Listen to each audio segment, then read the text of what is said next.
কারোর কোনো গ্রুপ না, এটা আপনার আমার আমাদের গ্রুপ। এখানে কোনো পদ পদবীর কোনো ভিন্নতা নাই, কোনো ভেদাভেদ নাই। দাদা ভাই পরিবার সবার পরিবার। দাদা ভাই আমি যেমন, আপনি যেমন, উনি তেমন, সবাই আমরা একই পদমর্যাদা।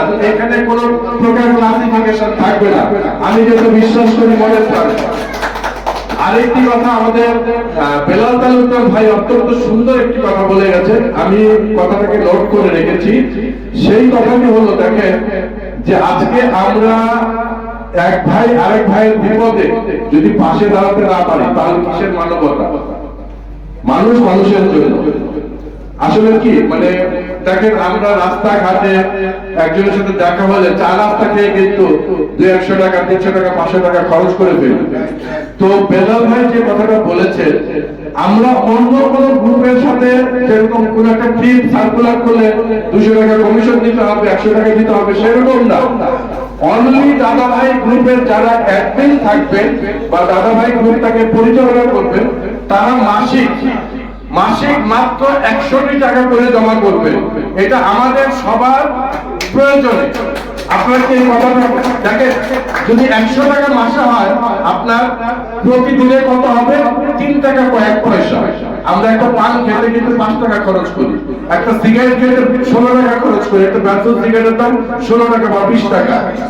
তো সুতরাং আমরা যদি প্রতিদিন এই লক্ষ্মীর ভান্ডারে যদি 3 টাকা করে রেখে মাসে 100 টাকা দেই, আজকে আল্লাহ না করুক আমার একটা দুর্ঘটনা ঘটলে আমি কিন্তু ওই আপনাদের ওই টাকায় দিয়ে কিন্তু আমার সামান্যতম চিকিৎসা হতে পারে। বা আজকে আপনি আপনার ছেলে অসুস্থ হয়ে পড়েছে, তাকে একটা বড় ধরনের বিপদ হয়েছে, আমাদের এই 10 জনের এই সম্মিলিত টাকা দিয়ে কিন্তু আমরা এটা করতে পারি। কিন্তু আমরা কারোর কাছ থেকে জোর করে কোনো কিছু নিতে চাই না বা নির্পরিষ্কার জানিয়ে দিই। আমাকে পঙ্গু করে দিয়েছে আমার মানে কাছের খুব স্নেহের ভাই রাকিবুল আমাকে কেমন পঙ্গু করেছে। আমি কিন্তু এই পুলিশের চাকরি ফার্স্ট ক্লাস অফিসার থেকে রিটায়ার করে আমি কিন্তু নিজের গাড়ি নিজে চালাইতাম, সারা বাংলাদেশের প্রত্যন্ত অঞ্চলে আমি ট্রিপ মারতাম। এটা সৈকত ভাই জানে বা যারা যারা জানে তাদের কাছ থেকে আমি এই হোয়াটসঅ্যাপ গ্রুপ থেকেও আমি ভাড়া নিয়ে আমি কিন্তু, বেলাল ভাই জানে আমি কিন্তু বিভিন্ন জায়গায়। কিন্তু রাকিবুল আমাকে বলে যে না, আপনি গাড়ি চালাইতে হবে। আর আমার গাড়িটা দিয়ে দিচ্ছে আমার কুদ্দুস ভাই গাড়ি চালায়, আমি এখান থেকে পঙ্গু হয়ে যাচ্ছি।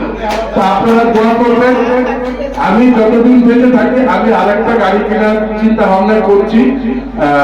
আমার স্ত্রীও সেটা বলেছে, আপনারা দোয়া করবেন যে ছোট্ট একটা গাড়ি নিয়ে আমি তোমাকে দূরে না যাই, কাছাকাছি যেন আমার নিজের স্টেবিলিটিটা ঠিক রাখতে পারি। আর আপনাদের কাছে আরেকটা জিনিস আমি জানিয়ে দেব, বিপদে আপদে ঝড়ে বাদলে যে কোনো সময় যে কোনো মুহূর্তে, রাত্রি সেটা 3টা হোক 4টা হোক, আমার মোবাইল ফোন সবসময় খোলা থাকবে। আপনাদের যে কোনো বিপদে আপনারা আমাকে ডাকবেন, আমি ইনশাআল্লাহ আপনাদের পাশে থাকবো। আমার জন্য দোয়া করবেন, সবাই সবার জন্য দোয়া করবেন। আর একটি কথা আমি সবার কাছে বলবো যে আমরা 10 মায়ের 10 সন্তান একটি পরিবারে আছে। এখানে ভুল বুঝাবুঝি যেন কারোর ভিতরে না হয়।